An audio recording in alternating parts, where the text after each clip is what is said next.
welcome to one more episode of Drug Discovery with IonCure. I'm Sukant Khurana, the founder of IonCure, and with me is Dr. Tejas Gupte. Tejas is a drug discovery expert at IonCure. Hello, Tejas. Hey, Sukant. So far we have discussed various aspects of um, phytopharmaceuticals or supplements. And before that, we discussed why it takes very long time to do drug discovery, what are the steps, basic steps of drug discovery, and then we moved on to phytopharmaceuticals. In the last two episodes, we have had some interesting discussions on supplements, and we wanted to sort of discuss what makes a good supplement and what is sort of the basic idea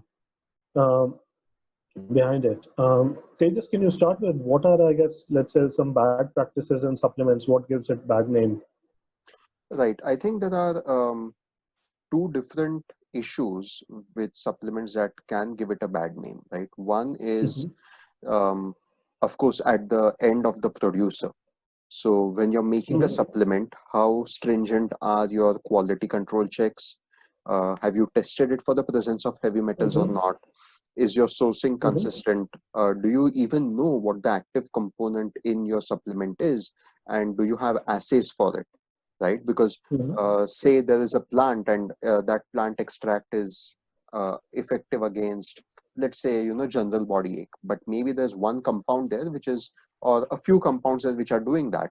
Do you actually have quantitative measures of how much of that compound needs to be present per gram of dry weight to be effective when it gets into the body, right? Have you established those levels or not? So heavy metals, active compounds and importantly, right, because supplements are often considered food, they do not go through the same kind of rigorous toxicology testing that drugs go through, which means that some of these phytochemicals, if taken inappropriately or in excess, can be toxic. So have you established the toxicology of your supplement? So all of these become issues at the producer end, but then at the consumer end, right? Also, it's important to not lay all the blame on the producer. Consumers who are taking such herbal supplements should not also go on a pill popping spree, to put it bluntly. Everything in moderation is, I guess, the secret to a healthy life. So yes, you believe in supplements. Supplements have their advantages. Supplements work. They are distinct from drugs, right? That is a big distinction that we want to make sure people get across. It's not a substitute for a drug. It's different than a drug. And so you should use it as a supplement and not as a medicine, I guess. That so these are the two, I guess, sort of reasons where supplements get their bad rep from, and overcoming these is, I guess, an integral part of what we think about as the philosophy of IonCure, right? We want to take this up at multiple levels. So let me throw the question back at you now. As the founder of IonCure, right, how do you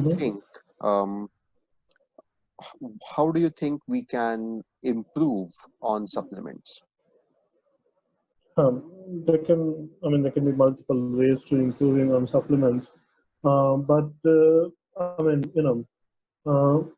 let's ask this question sort of step by step in terms of what are, I guess, is supplement. Since supplements are categorized as food, what is even the distinction? Because things are sort of being put out as fundamentally as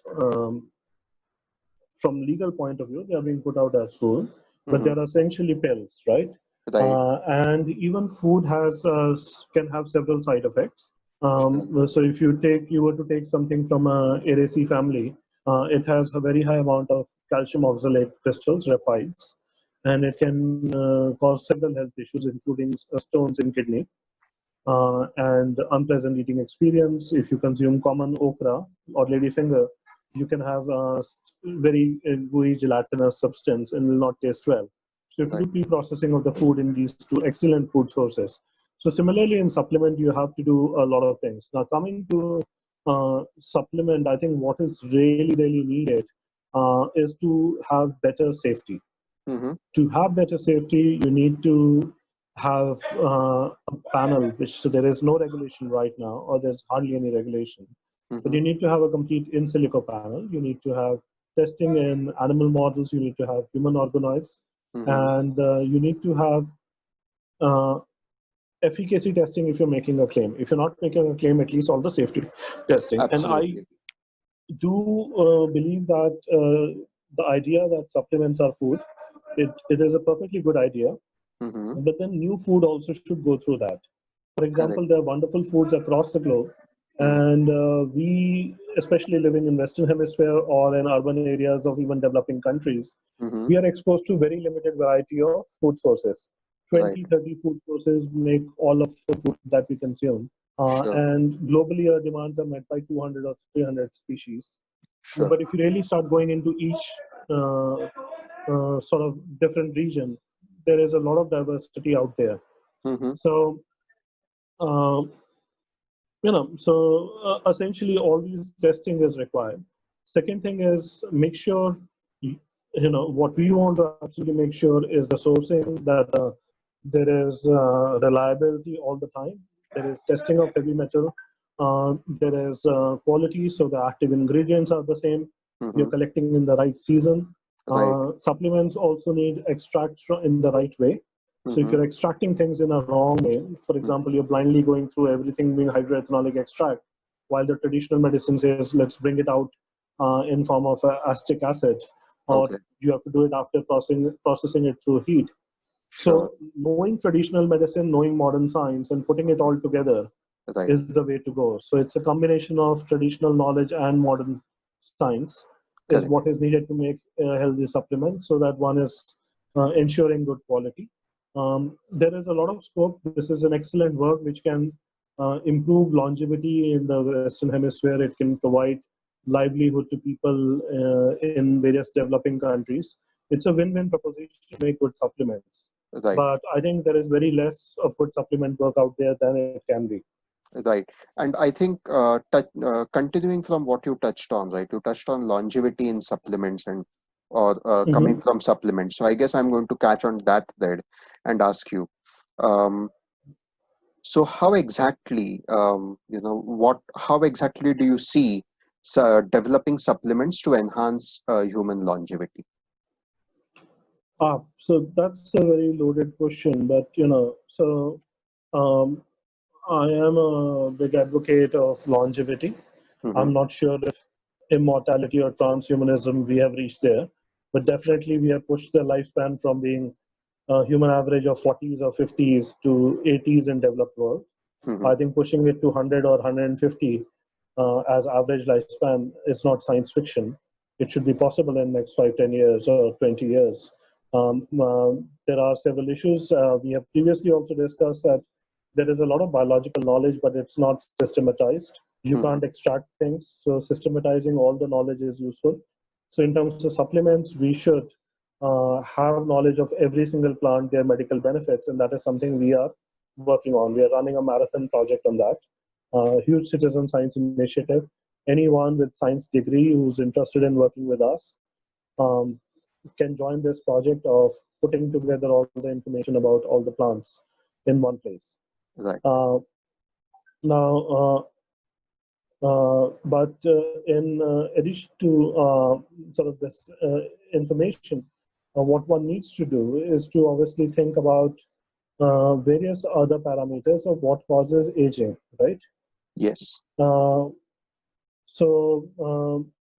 There are other issues of people knowing very less, them knowing only something in one domain or another. That needs to be overcome, because you take a cancer biologist, they will know, let's say, if somebody is working on growth factors, they know about that, but they're not thinking of vascularization, they're not thinking of ion channel physiology, they may not be thinking of field cancerization. So people get in very, very niche areas. Right. So academic, we need to sort of overcome that by creating enough generalists, creating enough human intelligence, aided by artificial intelligence, to solve things. One of the things is that current approaches to solving aging issues are relying on one target or two. That is not the right way, because human body is a machine which breaks down with it. It doesn't break down only at one point. Sure. Everything gets worse, right? And there are enough Russian novelists who have written about how things get worse. I don't need to describe how things get bad with aging, but targeting multiple sites, which is why supplements make for an excellent thing to push for longevity, is what is needed. Now, I mean, and even same molecule can have multiple effects. Something which is an antioxidant is in one context, but too much of it in the wrong context prevents, let's say, immune response. True. Where oxidative stress response is important. So in aging, you need to find ways of removing poorly performing cells. You need to have epigenetic changes where a lot of these plants become really, really relevant. Maintaining stem cells is very necessary. So there are several aspects of it. Enhancing programmed cell death becomes again an important component of aging. Energetics is a very important component. So how to get the metabolism back on track. So supplements have a huge contribution to make that direction, and we're committed to creating that with IonCure. I think this has been very informative. So to summarize what I would say, based on this interaction, the points that I took away at least were that there needs to be more regulation on what a good supplement is, right? Even though it's still categorized as food, and which is something that we at IonCure would really like to see. So there needs to be more consumer awareness about not cross medicating with drugs and supplements, being very careful about how you choose the supplements.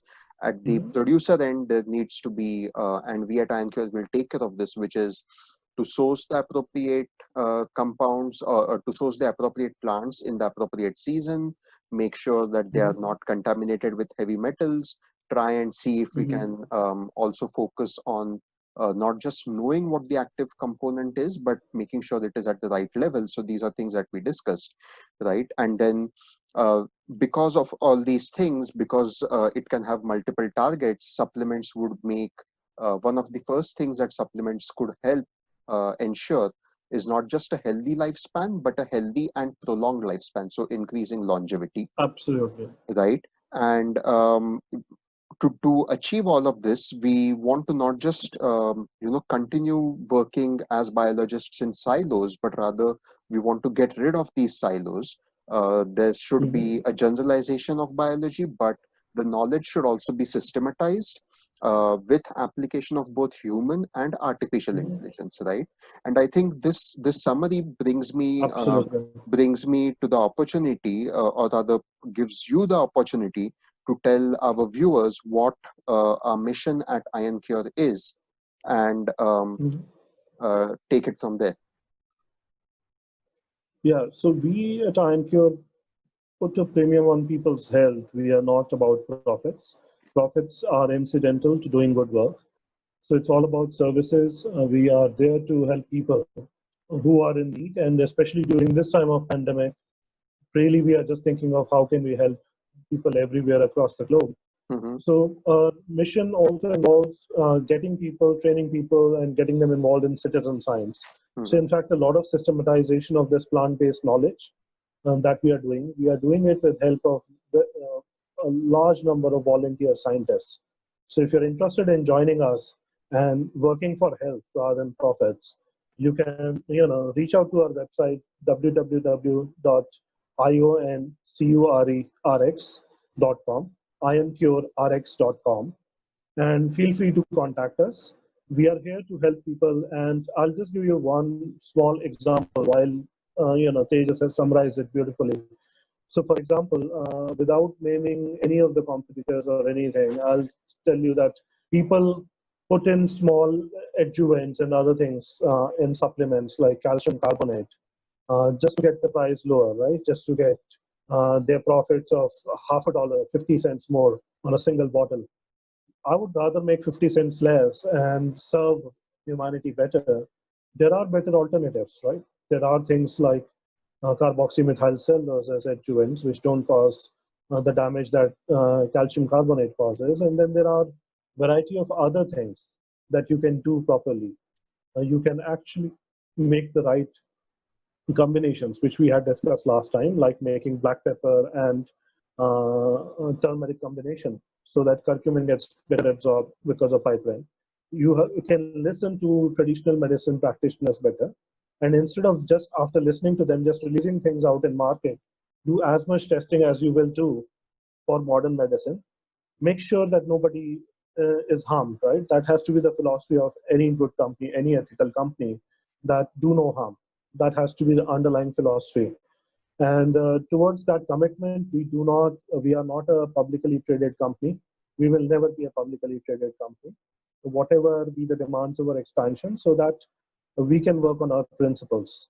So thank you very much for listening to us. We hope you have enjoyed this discussion between Tejas and me on drug discovery, and we'll continue it in the subsequent episodes too.